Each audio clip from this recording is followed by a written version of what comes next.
몸정리 나상, 이게 나상부터 보면 나상은 벌거벗은 모습을 나상이라고 얘기를 하는 거야. 알겠지?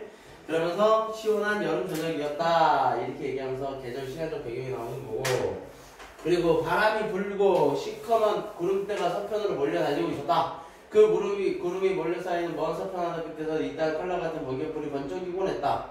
이편 하늘의 별들은 구름 사이사이에서 이상스레 파릇파릇 빛났다. 다른 구름더미를 요리조리 헤치고 빠져나왔다가는 새로 몰려오는 구름더미에 초록게도 휘황기고 했다. 집집의 지붕들은 깊숙하고 서늘한 빛으로 물들고 대기에는 차가운 물기가 돌았다. 그러면서 배경 묘사를 해주고 있는 거고, 땅에 무언지 불길한 느낌이 들도록 차단한 정적이 흘렀다. 철과 나는 베란다 위에 앉아있었다. 그런데 자, 철과 나는 베란다 위에 앉아있었다 이렇게 돼 있으면 자, 1인칭 관찰자 시점이라고 얘기하는데, 이렇게 딱 했을 때 보면 대충 알겠지? 나가 이렇게 나와있고 그 다음에 철이라고 얘기하잖아. 근데 1인칭 관찰자 시점이야? 그럼 나가 철의 이야기를 하는 거겠지, 그지? 그래서 내용에도 보면 막연한 원시적인 공포감 같은 소심한 느낌이 사로잡혀 무한정 묵묵히 앉아있었다. 철은 먼 하늘가에 시선을 준 채 연방 담배를 피웠다. 이렇게 한동안 말없이 앉았다가 철은 문득 다음과 같은 얘기를 들려주었다. 이렇게 얘기되는데 촬영이고 뭐고 간에 상관없이 지우개 중요한 거야. 지겨웠다.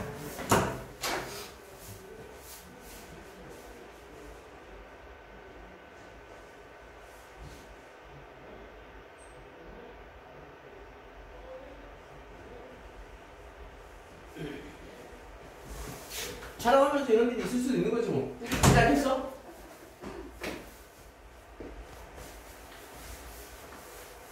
자, 그러면서 사로잡혀 무한정 묵묵히 앉아있을 때 철은 먼 하늘가에 시선을 준 채 연방 담배를 피웠다. 이렇게 한동안 말없이 앉다가 철은 문득 다음과 같은 이야기를 들려주었다. 그러니까 다음과 같은 이야기를 들려주었다 이렇게 나오는 거니까 작품의 구성 방식이 액자 방식이다. 액자 구조다 라고 얘기를 하는 거야. 자, 또 사이렌 소리 들어가시고요. 형은 27살이었고 동생은 22살이었다. 형은 둔감했고 위태하도록 솔직했고 결국 조금 말하자면 얘 동생이 철이고 형이고 위태하도록 솔직했고 결국 조금 모자란 사람이었다. 해방 이후에 38선을 넘어올 때 모두 긴장해서 숨도 제대로 못 쉬지 못하는 판에 큰 소리로 아하 이게 바로 38선이구나 아하 이렇게 얘기하는 거지. 숨도 쉬지 못한다 이렇게 얘기하는데 해방 이후에 38선 이렇게 얘기할 때 38선을 넘어다니는 게 저 때만 해도 그래도 눈치는 보이지만 자연스러운 할 수 있는 행동이었던 거지. 일어나서 일행 모두에 간단한 서늘하게 한 일이 있었다. 아버지는 그때도 형을 쥐어박았고 형은 엉엉 울었고 어머니도 찌끔찌끔 울었다. 아버지는 애초부터 이 형을 단념하고 있었고 어머니는 불쌍해서 이따금씩 찌글거리고 했다. 그러니까 조금 부족한 형이었겠지. 그지? 자, 물론 평소에 동생에 대한 형으로서의 채무나 위신 같은 것도 전혀 신경을 쓰지 않아서 이미 철들자부터 형을 대한 동생의 눈언저리와 입가에 늘 쓰는 숨 같은 것이 어리어 있었다. 그러니까 형을 무시하는 거, 여기서 나오는 것처럼 냉소적으로 하얀살같이 여인 얼굴에 이 쓰는 숨은 동생의 오연한 성미와 잘 어울려 있었다. 그러니까 오연하다라는 거는 뭐 거만한 거, 그러니까 쉽게 얘기하면 남을 무시하는 그런 태도라고 볼 수도 있는 거고, 어머니는 형에 대한 아버지의 감정이나 동생의 이런 투가 더 서러웠는지도 몰랐다. 그러나 형은 아버지나 어머니나 동생의 표정이 구역시 하루하루가 그저 천하태평이었다. 형의 성격은 그냥 너그러운 거예요. 말하자면 여유로운 거지. 사변이 일어나자 이렇게 되는데 뭐 유교전쟁 유교전쟁 얘기하는 거야. 형제가 다 군인의 몸이 됐다. 1951년 가을 제각기 북의 포로로 잡혀 북쪽 후방으로 인계대 가다가 둘은 더럭 만났다. 그러니까 북의 포로로 잡혀 북쪽 후방으로 인계대 가다가 둘은 더럭 만나서 해가 질 무렵 말하자면 둘이 포로가 된 거지. 우연히 만난 거야. 무너진 통천 거리에서였다. 형은 대뜸 무릎볼을 터뜨렸다. 펄렁한 야전담배 맨머리 바람이었고 털럭털럭한 구다를 끌고 있었고 동생도 한순간 훔치댔으나 형이 울음을 터뜨리자 난처한테 살그머니 열받았다. 형에 비해서는 주제가 조금 깔끔해서 산뜻한 초록색 장을 꼭 차림이었다. 이렇게 되어있는데 여기서는 겉모습을 가지고 데뷔를 시키는 거고, 그래서 성격이 좋지. 10월달 밤이라 함께 선들선들했다 라고 얘기를 하는 거고, 멀리 초일의 달 밑에서 태백산 주위가 서늘히 뻗어 있었다. 형은 동생 곁에 누워 자꾸 쿨럭거리기만 했다. 일행 모두가 잠들었으므로 경비어도 사그러진 불 곁에 둘러앉아 잠이 들었고 하늘 한복판으로 이따금 끼룩끼룩 밤기러기가 울며 지나갔다. 자, 그 다음에 형은 고향과 가족 생각에 쿨쩍쿨쩍 울며 넋두리를 하지만 동생은 아무런 반응이 없다. 사흘째 되는 밤부터 형은 경비망에 얻은 밥 한 덩이를 동생과 나눠 먹고 난다. 이렇게 지내면서 동생은 형의 인간적인 모습에 마음을 열고 형이 울면 여연하지 않고 함께 울게 된다. 일행이 원산이 다다르자 두 개 경비형이 모두 바뀐다.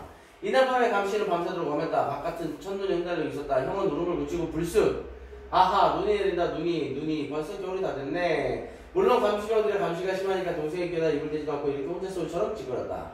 저것 봐 저기 에이 뭐 잠깐 자고 있네. 동생 허리를 쿡쿡 찌르기만 하면서 어느새 양덕도 지났다. 하루하루는 수월에도 저물어가고 하늘은 변함없이 플러스 푼 산도 들판도 눈에 덮여 있었고 경비병들이 겨울 복장을 바라보는 형의 얼굴에는 천지나 애들 같은 선망의 표정이 어려울 뻔했다. 날로 풀이 죽어갔다. 이렇게 얘기하면서 감시가 심해진 거 어느 날 밤이었다. 일행도 경비병들도 모두 잠자서 물어. 형은 또 동생에게다 입을 대고 이 집에 와서 늘 그렇듯 별나게 가라진 목소리로 그 새끼 생각이 난다. 마음이 꽤 좋았대 시아이. 나는 원래 다리에 담치인데 너도 알잖니 요새 좀 이상한 것 같다야. 이렇게 얘기하는 밥도 챙겨주던 경비병이 생각난다면서 자기가 아픈 것 같은 걸 얘기를 하는 거야. 그래서 그 비극적 결말을 안 미쳐준다라고 나오지만 뒤에 가서 형이 죽는 그런 모습이 나오는 거겠지. 학원에 쭉 웃었다. 동생은 놀라 돌아다 보았다. 연애 때 없이 형은 쓸쓸하게 웃으면서 두 발로 동생의 어깨를 천천히 불안해서 칠성아 하하 홍석은 춥다. 저 말이다. 엄마 날 늘 불쌍히 여기 때리야. 야 칠성아 내 다리가 좀 이상한 것 같다. 이 동생의 눈에선 다시 눈물이 기어져 나왔다. 형은 변화가 두근이 휘둥그레져서 동생의 얼굴을 멀끔히 마주쳐다보니 왜 우니 왜 울어 왜 어서 그치지 못하겠니 이렇게 얘기하면서 형의 상황이 악화되면서 형에 대한 걱정과 안타까움 심리적 거리가 가까워졌다는 거 처음보다 그 얘기가 나오는 거고 그러면서 어서 그치지 못하겠니 하면서 도리어 제 편에서 또 울음을 터뜨리고 있었다. 형의 성격이 그런 거고 그 다음에 이튿날 형이 오는 거에 눈에 띄게 절름거렸고 혼자 소리도 풀이 없었다. 그만큼 걸었음 무던히 왔고 수업만도 에이 이제 좀 그만 걸치더라. 무던히 걸었구만서도 하고는 주위 경비원들을 흘끔 곁눈질해 보았다. 그 다음에 경비원들을 물어 알지도 않았다. 밖에 사람들 꽤나 산업해드렸다. 그날 밤 형은 동생을 향해 쓸쓸하게 웃기만 했다. 칠성아 너 집에 가거든 말이다. 집에 가거든 하고는 또 무슨 생각인지 벌쭉 웃으면서 내가 무슨 소리를 하니. 네가 집에 갈 땐 나도 갈 텐데 안 그러니 내가 정신이 빠졌어 라고 얘기하면서 자 여기서 절망의 상황을 예상했다가 부정을 하는 거. 한참 뒤에 또 동생의 어깨를 그러면서 야 칠성아 동생 얼굴 똑바로 맞춰다보고 했다. 동생에게 하고 싶은 말이 있지만 못하는 것들이 있는데 뭔가 하고 싶은 말이 있는 거지 마음속에 그지?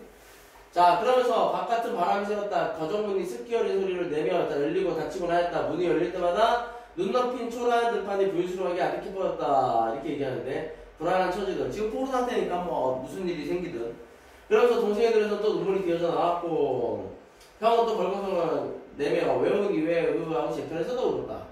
며칠이 지날수록 형의 걸음걸이가 더 절룩거려졌다. 행렬 속에서도 별로 혼자 소리를 짓거리지 않았다. 평소에 허다치 않게 꽤나 조심스러운 낯세겠다. 둘레로 두리번거리며 경비의 눈치를 흘금거리기만 했다. 이젠 말하자면 형은 평소와 달리게 절룩거려졌고 그 다음에 평소와 다른 모습을 보이고 그러다 보니까 결국엔 들키킬까봐 그렇게 얘기를 하는 거고 죽을까봐 말하자면 이제 상태가 안 좋고 무언가 위험한 상태를 경험을 하게 되면 경비병들이 선택할 수 있는 건 말하자면 죽이는 걸 테니까 그러니까 조심하는 거야. 이젠 밤에도 동생의 귀에다 입을 대고 이것저것 짓거리지 않았다. 그러다가 멍 개 짖는 소리 같은 것에 여전히 흠칫흠칫 놀라고 그랬다. 동생은 또 참다 못해 눈물을 흘렸다. 그러나 형을 왜 우냐고 화를 내지 않고 울음을 터뜨리지 않았다. 동생은 이런 형이 서로 더더욱 느꼈다. 왜냐면 그동안에 순진했던 모습들 그런 것들이 자신의 상태를 알면서 변하는 모습을 보면서 안타깝게 여기는 거라고 보는데 그날 밤 바깥에 난 한방눈이 내렸다. 그래서 형에게 닥친 시련 이런 것들을 얘기하는 게 한방눈이 다 된다. 그래서 자 요건 체크를 해놔요. 한방눈은 잘 기억을 해야 돼.